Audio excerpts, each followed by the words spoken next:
Olá, sexto ano, sou a professora Marcela. Voltamos hoje com língua portuguesa, dando continuidade à nossa aula sobre homônimos e parônimos. Vamos lá? Então, na página 64 do seu livro, você vai ter uma explicação sobre os homônimos. Então, o que nós vimos até agora? Tá? Que os homônimos e os parônimos, eles têm uma semelhança na pronúncia ou na escrita, entretanto, o significado dessas palavras é diferente. Se você não assistiu ao anterior, dá uma espiadinha lá, que a professora fez uma leitura com vocês no texto da Emília, onde traz a explicação de homônimos, bem didático, bem bacana. Se você já fez, então vamos dar continuidade aqui. Página 64. Qual é o nosso propósito hoje? Identificar homônimos perfeitos, homônimos homógrafos e homônimos homófonos. Nossa, professora, que é isso? Meu Deus do céu, fiquem calmos, tá? É tudo bem intuitivo. Veja, se é perfeito, a semelhança é tanto na pronúncia quanto na escrita. Se é homógrafo, há uma semelhança na escrita, ó, grafia, ok? Homógrafo, lembra grafia igual. Se é homófono, som semelhante, som igual. Homo de ser igual e fono vem de fono, né, fonologia e assim tudo que tem a ver com o som, tá bom? Bem, para vocês ficarem bem familiarizados, eu fiz aqui um recorte do material do livro de vocês, lá da página 64, tá? Homônimos perfeitos. Há palavras escritas ou pronunciadas da mesma forma, mas que apresentam significados diferentes. Elas são chamadas de homônimas. Primeiro homônimo que nós temos aqui é o homônimo perfeito, tá? São palavras que têm a mesma grafia, igual eu já disse anteriormente, e a mesma pronúncia, mas significados diferentes. Por exemplo, a palavra quadro, que pode se referir a uma obra de arte, ou um instrumento utilizado em sala de aula, que é o quadro que nós temos aqui, que é o quadro branco. Bem, quando a gente volta lá no texto da Emília, da aula anterior, nós temos a seguinte passagem. O Visconde conversava com duas absolutamente iguais na forma, embora de sentido diferente, as palavras pena de dó e pena de escrever, retirado do livro do Monteiro Lobato, Emília no País da Gramática, que tem uma explicação sensacional. Convidei vocês na última aula para lerem o livro e gostaria mesmo de saber se vocês leram, tá? Coloquem aí nos comentários se vocês conseguiram acessar pelo menos esse capítulo, que é muito útil para nós. Bem, então, quando o homônimo é perfeito, acontece o que ocorreu aqui com a palavra pena. Então, pena de dó, ela tem a mesma escrita e a mesma pronúncia que a pena de escrever, certo? É a mesma coisa que acontece com o quadro, que vem o quadro de obra de arte tem a mesma escrita e a mesma pronúncia do quadro que é utilizado na sala de aula. Então, por isso que ela é uma homônima perfeita, porque ela tem a mesma pronúncia e a mesma escrita, certo? Próximo slide. Homônimo homógrafo. O homônimo homógrafo, ele tem o quê? Ele tem a mesma escrita, porém, ele tem uma pronúncia diferente. Vejam lá. O começo da história de Mariana agradou os alunos. Começo com o som de E fechado é um substantivo simples. Está lá na página 64 do livro. Eu começo a gostar das palavras que são desenhos que falam. Começo é com o som de E aberto. É um verbo conjugado na primeira pessoa. Então, veja, eu tenho ali um homônimo homógrafo. Eu começo, o começo... E eu começo. Então, enquanto eu tenho um substantivo, no outro eu tenho um verbo. Elas têm o quê? Tem a mesma grafia. Por isso que são homógrafas, tá? Homônimo, homógrafo. Eu trouxe aqui para vocês uma lista com outros homônimos homógrafos que fazem parte do nosso cotidiano. Ó, boto de golfinho e boto do verbo botar. Choro de pranto, né? O choro. E choro do verbo chorar. Eu choro, né? Seria o correto da pronúncia.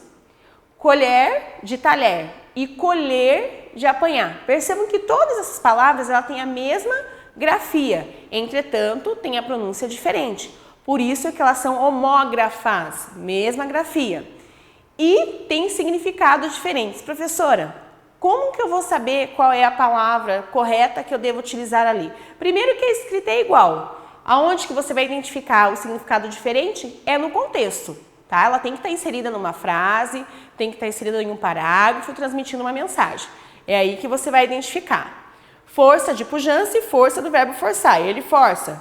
Gelo, água solidificada e eu gelo do verbo gelar.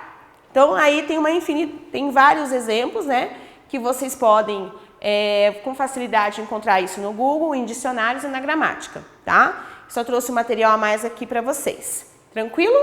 Tenho mais uma lida ali, rapidinho. Vamos lá, continuando. Homônimos homófonos. Se é homônimo perfeito, elas têm a mesma grafia e a mesma pronúncia. Homônimos homógrafos têm a mesma grafia, porém uma pronúncia diferente e significado diferente. Homônimos homófonos, eles têm o quê? A mesma pronúncia, a grafia, ela tem uma diferença e os significados são diferentes, tá? Então vejam lá. Vamos usar o bom senso. Por favor, vamos usar o bom senso. Segundo exemplo, o censo do IBGE em 2010 apontou uma população no Brasil de 190.782.694 pessoas. Ok. Eu fiz a leitura certa do número, né? Meu mundo não é dos números, é das letras, mas eu acredito que está correto. Então, lá, censo significa conjunto de dados estatísticos, censo com C. E censo com S significa fazer juízo de. Então, percebam, mesmo som, né? Então, ela tem a grafia diferente e o som parecido. E o significado dessas palavras também é diferente, tá? Então, veja ali, tem acender, de pôr fogo. Ascender, tem a adição do S, é de subir. Ascensão social. Assento é um sinal gráfico. Assento com 2 S's é um lugar onde a gente descansa. Aço, metal. Aço com 2 S's vem do verbo assar. Caçar com cedilha é caçar animais. E caçar com 2 S's é anular, ok? Então aqui nós passamos por 3 situações. Os homônimos perfeitos, que têm a mesma grafia, a mesma pronúncia e significados diferentes. Os homônimos homógrafos, que eles têm a mesma grafia, porém pronúncia diferente e significado diferente. E os homônimos homófonos, que eles têm a mesma pronúncia, porém grafia e significados diferentes. Ok? Então vamos lá. Resolução do exercício. Então agora eu vou dar aí alguns segundinhos para que você copie o exercício no seu caderno a nível de registro do conteúdo, tá bom? Copiem lá então que nós já fazemos a leitura. Já copiaram? Então beleza. Então vamos lá.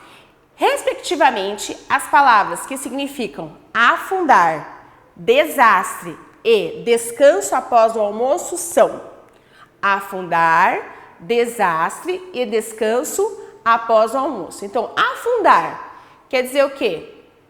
É imergir ou emergir? Veja, ó, imergir, né? Então, ali, quando eu falo em afundar, eu falo imergir. Então, eu já eliminei a letra A e a letra B.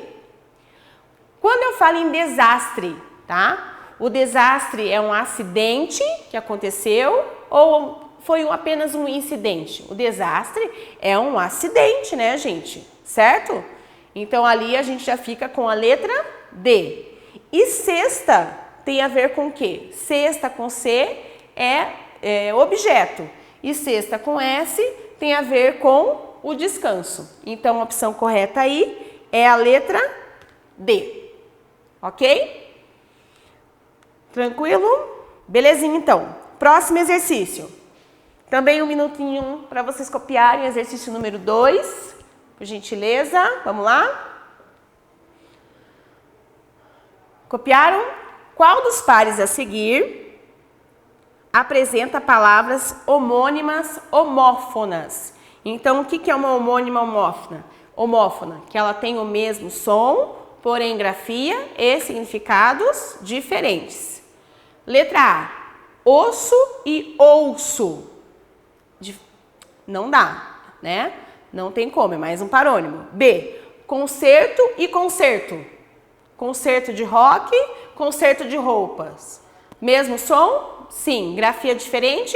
Sim. Significado diferente? Sim. Então, a letra certa é a letra B, né? Absolver e absorver, né? você absorver alguma coisa, de você puxar e de você compreender. Também aqui nós temos ali um parônimo. Eminente e iminente, a mesma situação, né? Lembra lá o imergir e o emergir, tá? Ficamos aqui com a resposta certa. Letra B, concerto e concerto. Então, o que nós aprendemos aqui nessa aula? 3 distinções, 3 características da escrita das palavras, no sentido, tá? O significado delas é diferente. Então, homônimas perfeitas, ela tem a mesma grafia, a mesma pronúncia e significado diferente. Homônimas homófonas, ela tem a mesma pronúncia, porém grafia e significados diferentes. Homônimas homógrafas, ela tem a mesma grafia, porém pronúncia e significados diferentes, ok? É bastante informação, mas eu acredito que ficou claro. Se você tiver alguma dúvida, volta ao seu livro, lá na página 64, faça a leitura novamente do material e resolva os exercícios que eu sinalizo aqui para vocês, que são da página 65 à página 67. Importante também verificar com o seu professor de língua portuguesa se ele não deixou nenhum material para você lá no material adicional, uma lista de exercício, algo que possa fixar o conteúdo. Tá bom, sexto ano? Agradeço muito por enquanto e nós nos vemos na próxima aula. Um abraço!